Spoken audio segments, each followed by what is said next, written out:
My name is Maria Samuelsson. I live in Norfolk. I'm old, and I'm here to talk about some electronic musics. So where did it all start? Your interest in audio and music and stuff like that? Well, it's easy. It started with my family, and my grandmother was a church organist and a piano teacher, and lessons with your grandmother are just pure fun when you're little. But there was also my father, who gave me his reel-to-reel tape recorder when I was about 9 or so, because I was supposed to practice my elocution lessons. And of course, when you're 9 years old and you're given a tape recorder, you learn about reverse pretty quick and playback and what happens if I flip the tape and all of this. So that stuck in the back of my mind, and I went through high school just like any other student and took music lessons. I had voice lessons. I had piano lessons. I had composition lessons with a teacher in high school named Elizabeth Reinschmidt, and learned the basics of classical form, ABA, concerto, that sort of thing, composing in the style of Mozart or Beethoven.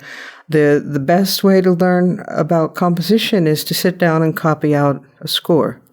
If you want to learn about music, a good way is to sit down with the full score and read it while you're listening along.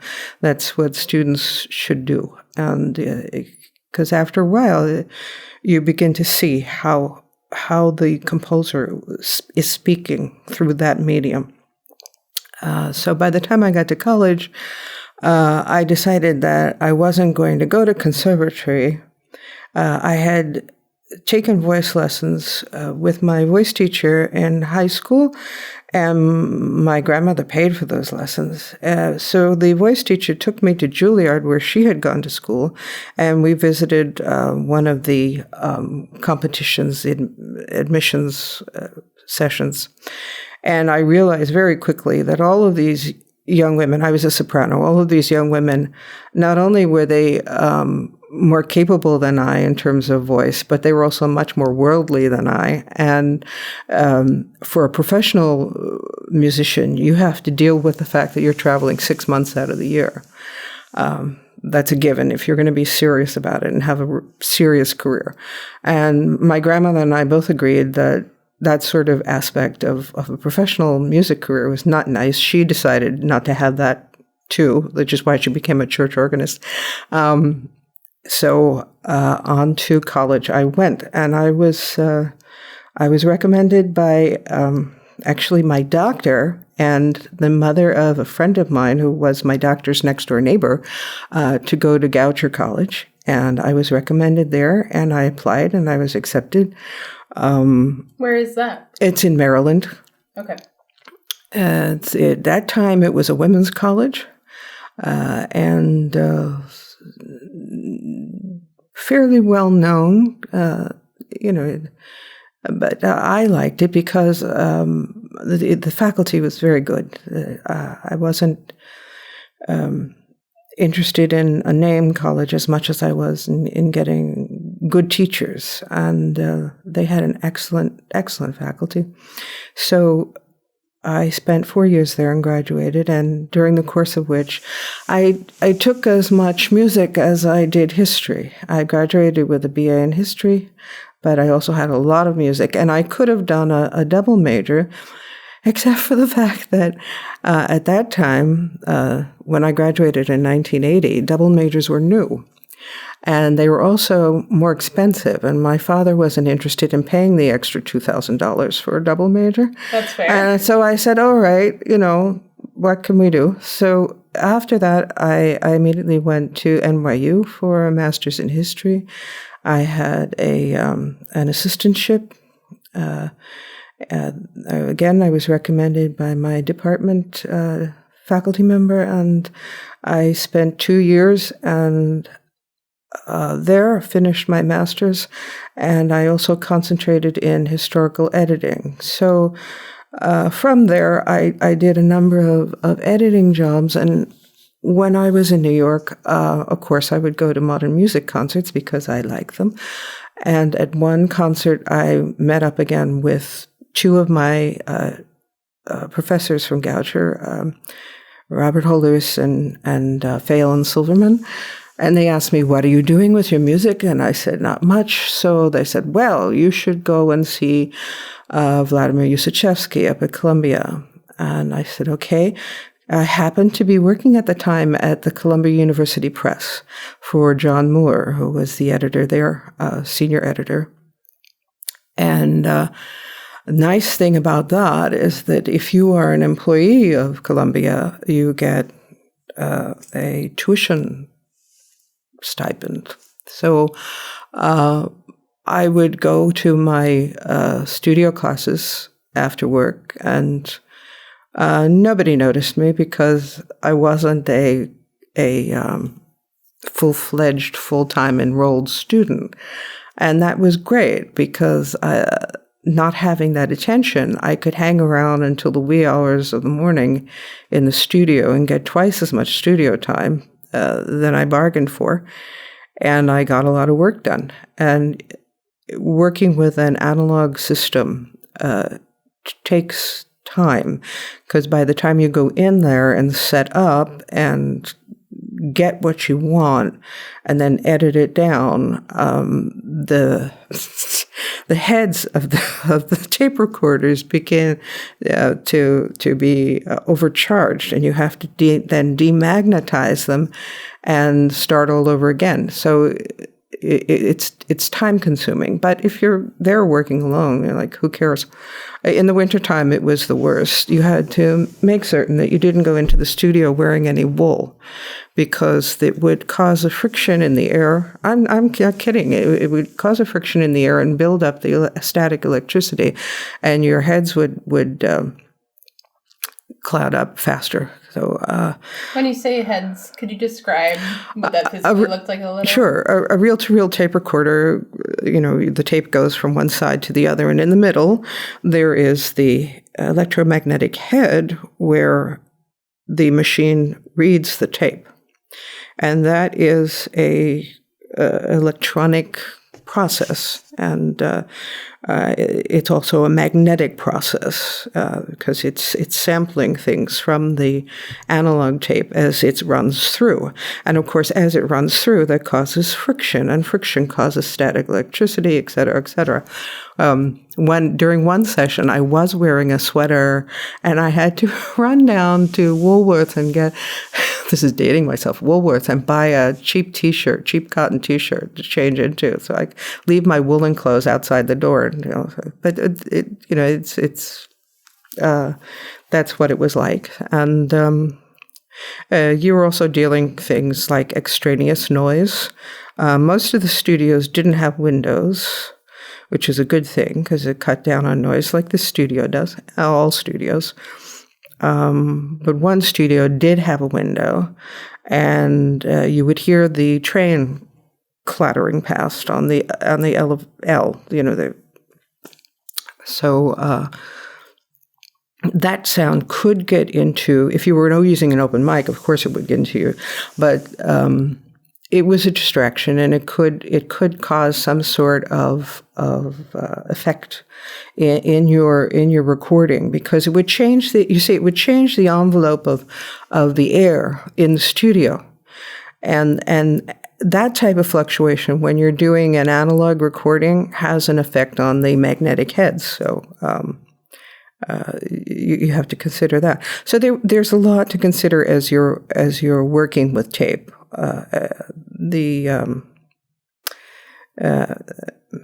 That's just one of the problems. But Most of the time, I didn't have too much trouble. I was also working in the basement of the Macmillan Theater at Columbia University. Both studios that I used at Columbia were previously used by Varese, and as far as I can tell, the configuration of these studios hadn't changed since he used them. Can you tell us who Varese is? Edgar Varese was a very famous modern composer.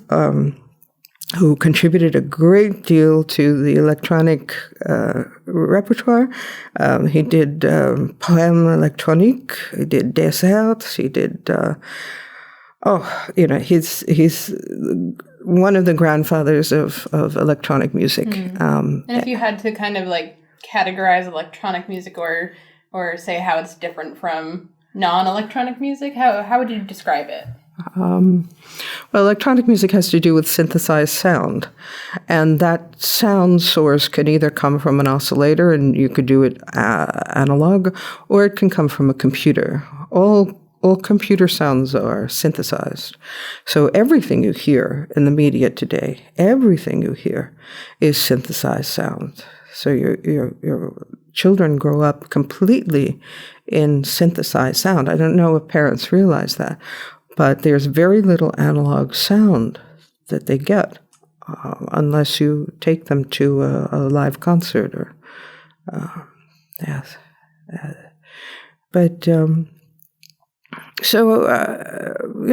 High school to college to graduate school, and then I was living and working in New York and going to concerts and listening to very interesting groups.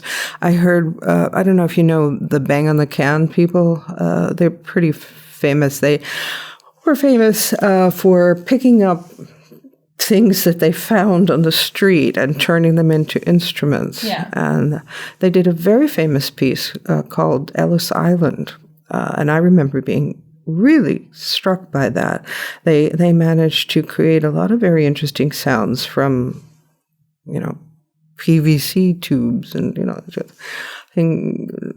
plastic bins, water, it's very interesting. So it was a way of creating sounds, musique concrète sounds, not from recordings, but live in a studio. And they concertize here in Boston. They're around. They're still around.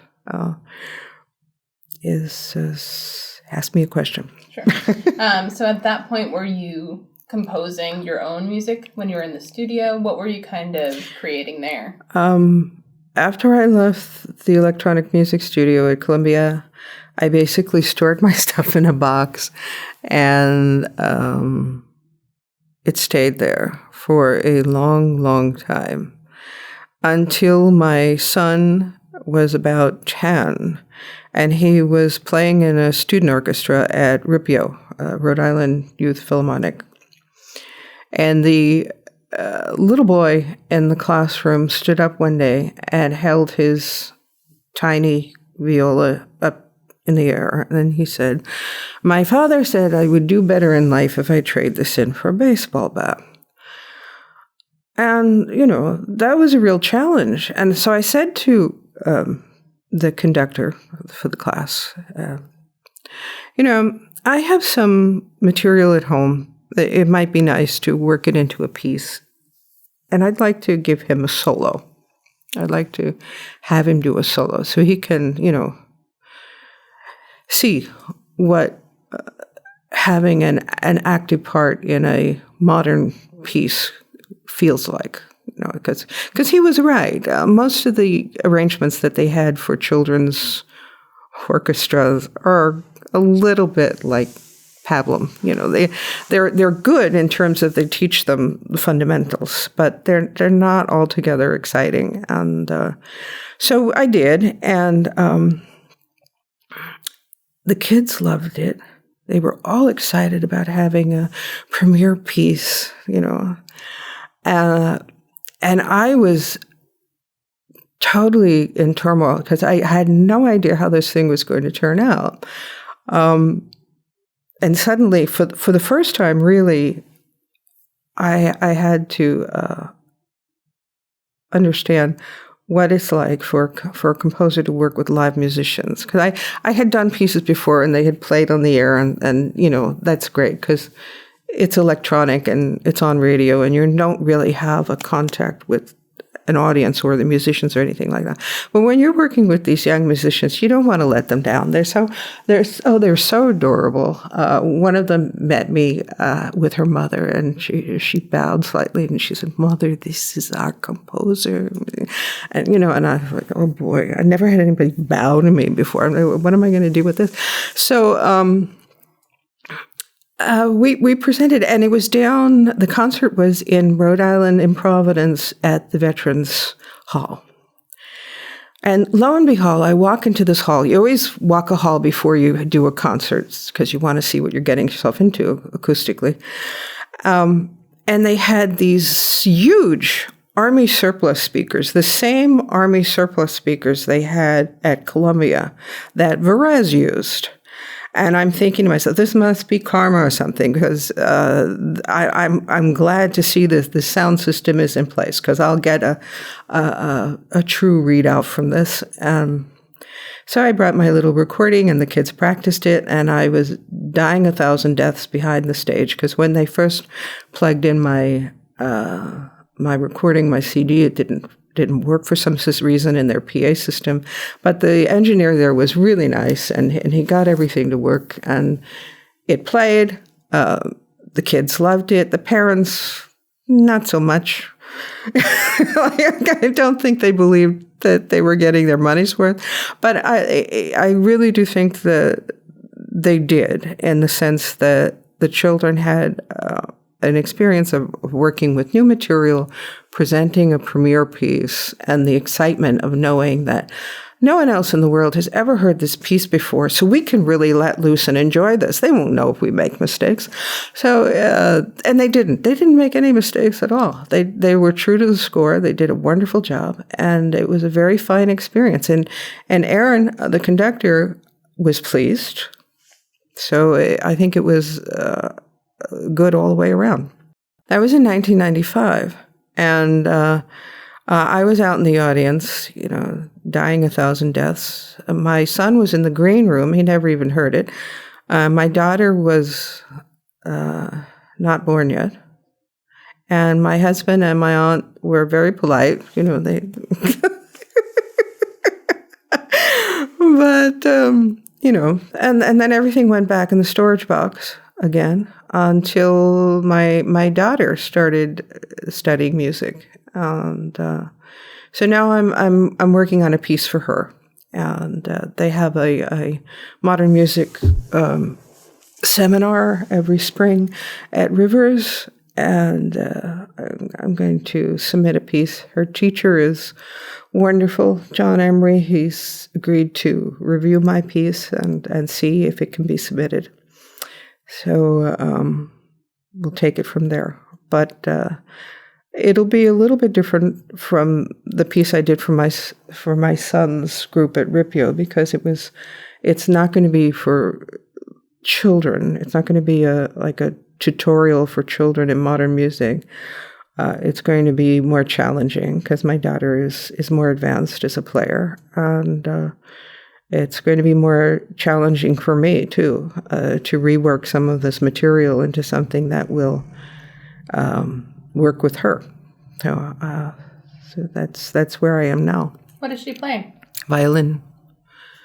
Nice. Plays violin. So I think if we could go back in time a little bit, I wanted to talk specifically about the composition Commedia. Yeah. That you created, and would we be able to play a little bit of that? Do you mind? Sure.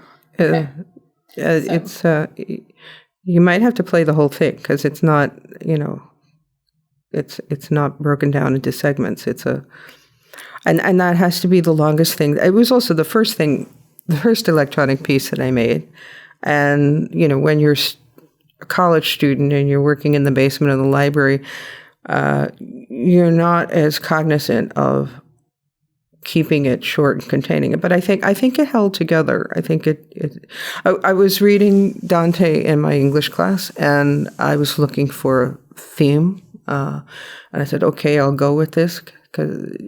Also based on the electronic apparatus that I had available to me at the time. At Goucher, the Julia Rogers Library housed the music division, all the materials that they had, all the scores and the LPs, and that's where they had the tape recorder and 2 speakers and an oscillator. That's all I had.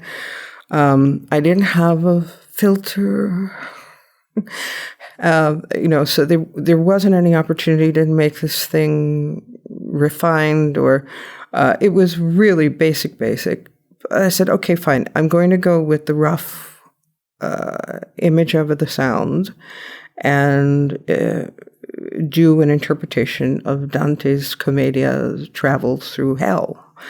And what would that feel like? And, what would be the sensory experience and that sort of thing. And then, of course, after he travels through such a horrific place, he comes out into the stars and he's relieved. And that's how the piece ends, with stars.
So, it's the first piece. But based on that piece, my professors told me to go to Peabody and meet Jean Eichelberger-Ivy, and she was the founder of the electronic music studio at Peabody Conservatory in Baltimore, and she was very interested in modern music. And this would have been in the 80s, right? This would have been 1980. Okay. Yeah. So what was it like to meet her and learn from her? It was just one session. I just went over to meet her once. She was in the studio. At that time, all they had at the Peabody Electronic Music Studio was a Moog synthesizer with a keyboard and a couple of speakers. That was it. And I was a little disappointed because I thought I was going to be more involved in that. But that's what she had. And, we didn't really discuss all that much. She took me over to the keyboard and she pressed one note and she said, "Can you hear that?" And I said, "Yes." And she pressed the octave higher. She said, "Can you hear that?" I said, "Yes." Pressed an octave higher to that. "Can you hear that?" I said, "Yes." Then she pressed the highest octave and she said, "Can you hear that?" I said, "Yes." And she said, "Well, I can't." And that's all she said. So I gathered from that lesson that, you better do your composing when you're young before your hearing goes. And she's right. She's absolutely right. As you age, it gets smaller and smaller. The frequencies at which you can hear, right? Yes, your range gets smaller and smaller. Yeah. Yes. Upper and lower. Right. Yeah. With going back to Commedia, just for another minute, how did you create some of the sounds in there? Because there's a lot of maybe crunchy sounds you would call it. Like, how did you come up with the ideas and decide to layer it? Okay. What was your process? Well, the concrete sound was simple. It was just an audience laughing. And I didn't think that was interesting enough, so I ran it backwards. And then I changed the envelope by manipulating the shape of the tape splice, et cetera, et cetera. And you also can manipulate the length of it and the speed of it. The electronic sounds came from an oscillator, and you can also manipulate it that way too. Backwards, forwards, faster, slower. When you're working with tape, magnetic tape, you can make a splice that's very abrupt, a straight splice, or you can make an angled splice, or you can make a very long splice. You have a splicing block and an X-Acto knife and a roll of tape. And I used to use a cuticle scissor and make intricate patterns so I could get intricate attacks and decays. So it was a really hands-on type of way of creating your colors and your sounds. Analog music, I think, is far more satisfying than computer music, because computer music boxes you into presets. It's very convenient. It saves you a lot of time, but using analog sound is more like crushing pigments. If you were a visual artist, you would have to start by crushing your pigments to get the colors and the tones that you want. And that takes a long time too. But you get colors that nobody else has. The same, that goes for analog. And in your time, just throughout your life, did you notice, as a woman, were you given less opportunities, or was it pretty equal in that field of electronic music? No. I never encountered that. If you were with professional people, they were professional people. And Vladimir Zachevsky was marvelous. He just, I remember meeting him for the first time. He had very large hands, and he shook my hand. I put my hand in his, and he put the other hand on top of it. And my hand is not small, and it totally disappeared. And he gave me a very warm welcome. I can't say that I spent a whole lot of time with him, but his studio was right next to mine, and I could hear him working, and we would have conversations. And one time, just for fun, during my class with Davidovsky, I had to present some material. So I turned the reverberation unit. There was a manual. You can make a reverberation unit out of a piece of sheet metal, and you put it on a little chain that lowers and goes back and forth.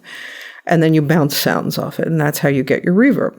Well, the reverberation chamber was in a closet right between his studio and mine. So if I turned up the reverberation unit really high, I could get feed off from what he was doing in his studio. So he was working with his assistant, and he was trying to get this big bell-like sound, like Russian church bells, out of the out of his unit, and he kept saying, "No more, turn it up." And so I got this session, and I put it into my presentation for the week with Davidovsky, and we had a good laugh about that because it was funny, where you're in the studio and saying, no, I want more sound, and that's what Varese used to do, by the way.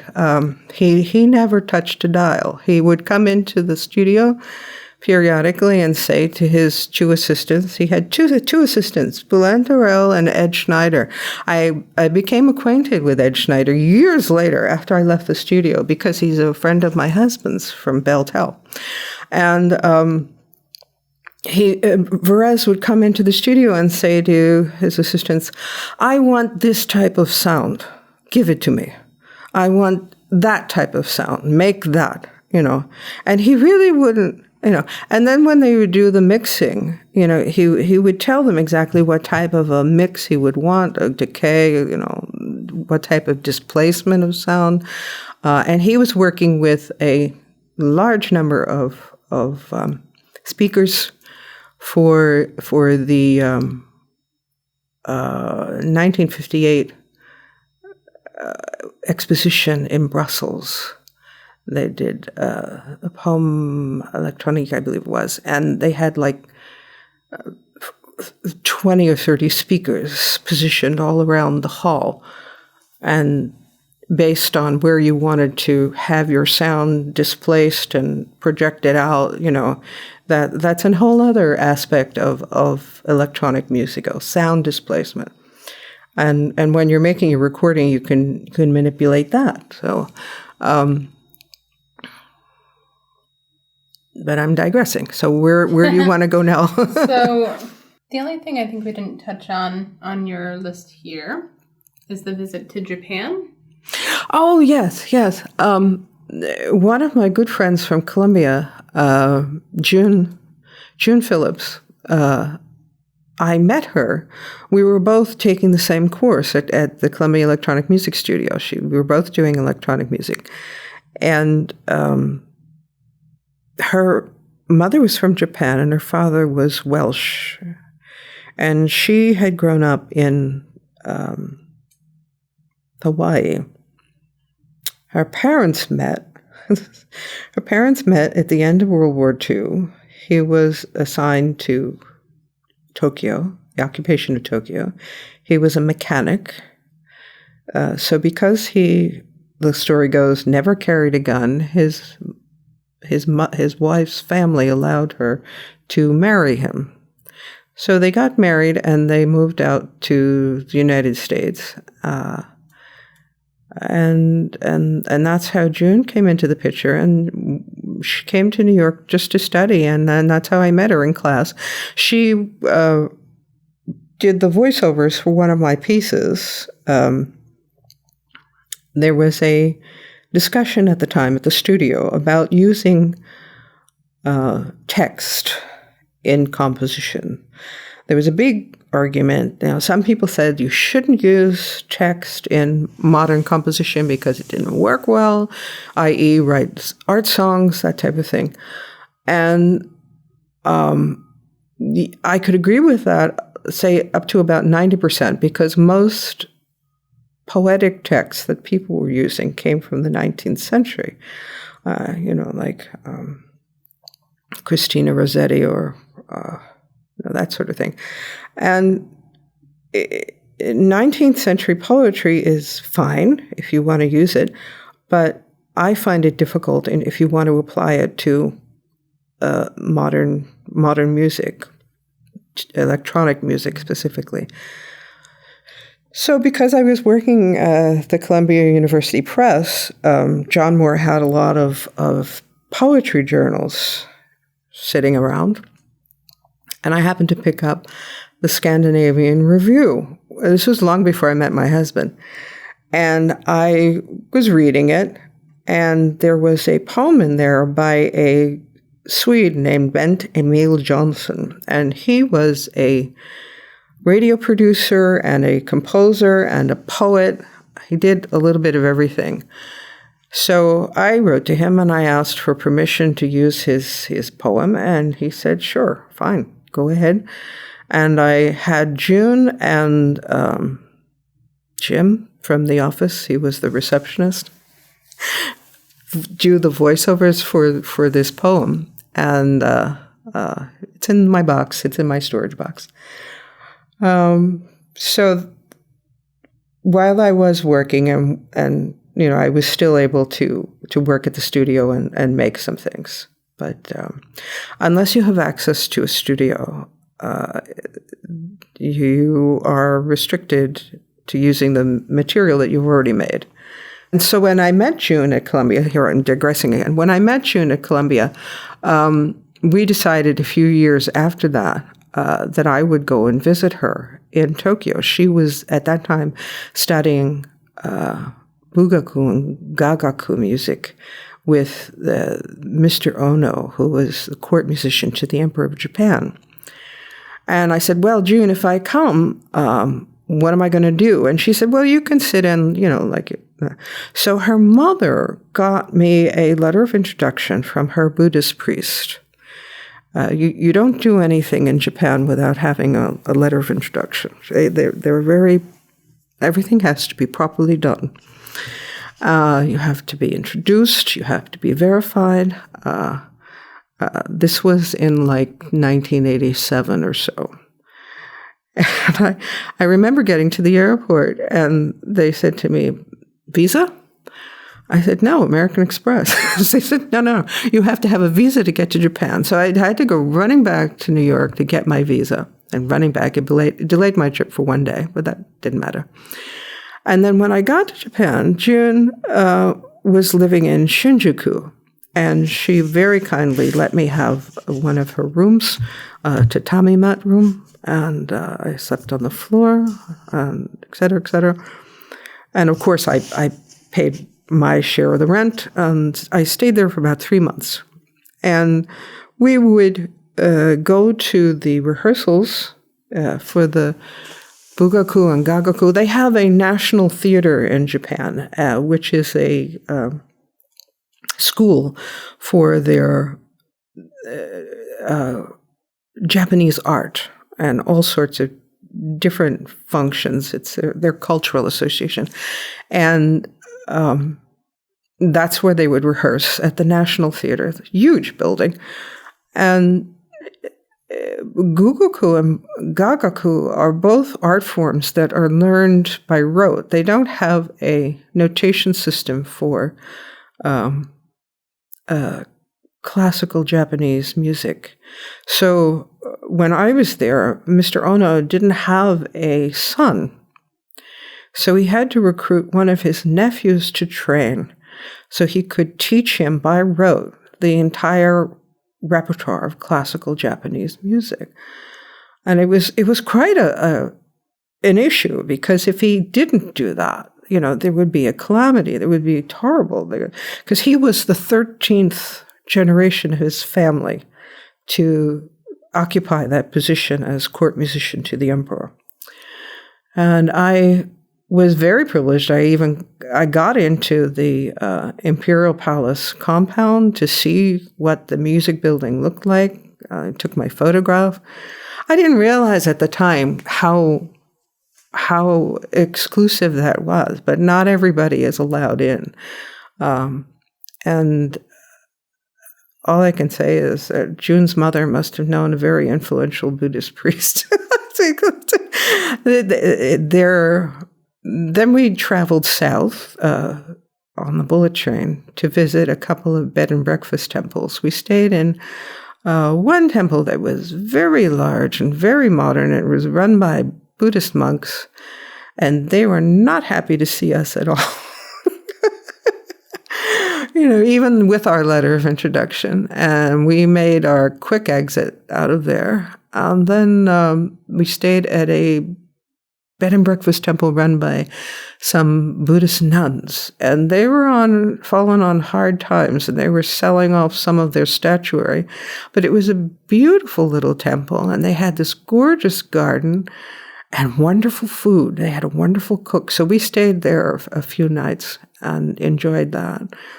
And all in all, it was a wonderful experience. But of course, you come away with the realization that as a Westerner, you can't stay. You can enjoy it, but you can't stay. And so I went back home. And June also eventually went back to the States to live and have her family. Yeah. I guess let's talk a little bit about, where did you go after all of this? What did your career end up being? What did you end up doing? Well, I was editing while I was doing all of this. I worked on the Gallatin papers, which was then housed at Baruch College. I worked for a brief time for 2 law firms, actually, in Manhattan. My mother was ill, and I needed to earn a better salary. So I went to work for a couple of law firms doing editing and archival work, that sort of thing. I also would train first years on how to work with their documents, how to use their resources. And then I met my husband at Carnegie Hall. We were both subscribers. We both had cheap seats way up in the 4th balcony. And he offered to give me a ride home. And I thought to myself, it's strange. Who in New York has a car? And it turned out he wasn't living in New York. He was living in New Jersey and driving in every Thursday. And I got back to my apartment and I was like, what if he's an axe murderer now? He knows where I live. But he had mentioned that he had worked for the same company my aunt was working for. So I called up my aunt and I said, check this guy out. Is he actually who he said? This was before the internet, before, that sort of thing. So he said, yeah, he's what he says he is. And I said, okay. And then the next day he sent me flowers. And my mother was very impressed with this. She said, he's giving you the rush. And I said, what's the rush, Mom? There's a phrase from the 1950s about, some guy really likes you, so he's going to send you flowers and candy. And okay, Mom, calm down. But I was like 30 years old, and nobody in my family expected me to get married. And I didn't expect to get married. And we started dating. And then he proposed in August following December, and we got married in November. We have our 29th wedding anniversary is coming up next month. but life happens, and so, you're working, you're trying to pay your rent, you're doing all of that. And then I got married and we moved out to New Jersey, and the commute into New York from New Jersey was horrific. It was 2 hours one way by bus. Oh, he said to me, why don't you find something in New Jersey? So I did. I went to work for the Methodist Archives, and that was a marvelous, marvelous position because I was assigned to the Women's History Project. And they have many, many collections which haven't been processed about women who have contributed to the Methodist Church, both at home and overseas. Did a lot of marvelous work. That was very satisfying. And then I had my first child, and they were marvelous about that too. And then a year and a half after my son was born, my husband was transferred to Massachusetts. And while there are lots of repositories here, it's very competitive. So I was not able to find work as an archivist. I said, okay. So I raised my 2 children and that sort of thing, And now they're grown and about to fly the nest. And my daughter said, why don't you do something with all this stuff you have in a box, Mother? And I said, okay, I'll do something for you if you like. And that's what I'm working on now.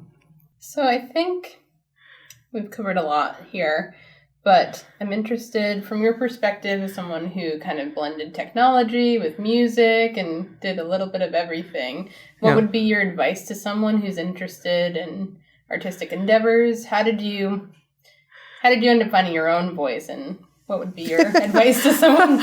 Well, I do this because it's fun. I do this because I like it. And I had one professor in college, Goucher, tell me, do what you like to do. Follow what you like to do. And I thought to myself at that time, well, that's very impractical, especially when you have to pay your student loans, But it comes out of you anyway. You can't repress it. At one point or other, you find ways to pursue your likes, and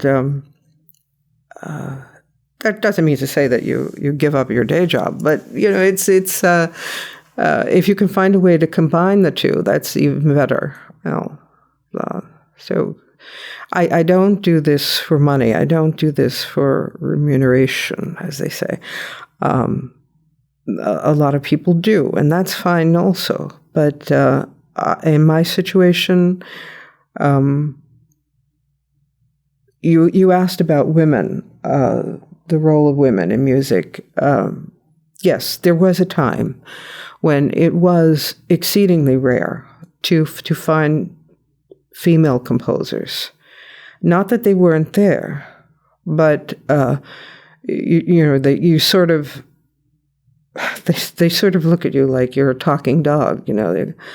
It was kind of a shock. I attended NYU 7 years after it became co-ed, and there were still professors there who were accustomed to an all-male classroom, and that's not to say that they weren't open-minded. Just to say that, if you said something in class, they would kind of look at you, startled a little bit, and then look right over your head and answer somebody else. and that's so, you have to understand that was the culture. I never felt like they wouldn't let me speak. But